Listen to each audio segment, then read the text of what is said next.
বাড়িতে পুঁই শাক এনে হাজির, তার সাথে মাথা। বলল কর্তামশাই ছ্যাঁচড়া খাবে।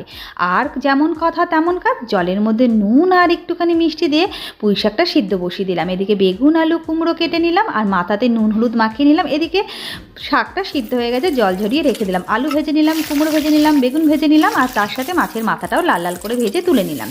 ওই তেলে আর কি, পাঁচ ফোড়ন, শুকনো লঙ্কা, তেজপাতা ফোড়ন দেওয়ার পর পেঁয়াজ কুচি ছেড়ে দিলাম। লবণ দিয়ে পেঁয়াজটা একটু ভাজা ভাজা হওয়া পর্যন্ত বসে থাকলাম।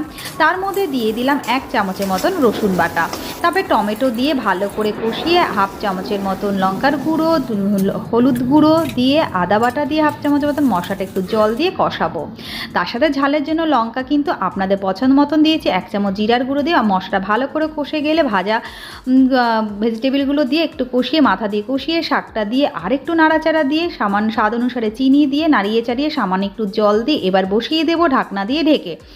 এরপরে কিন্তু ঢাকনা খুলে একটু মাখা মাখা হলে গরম মশলা দেওয়ার আগে 1 চামচ দিয়ে দিয়েছি ময়দা। গরম মশলা দিয়ে নামিয়ে রেডি হয়ে যাবে আমার এই ছ্যাঁচড়া। কেমন হয়েছে ভালো লাগলে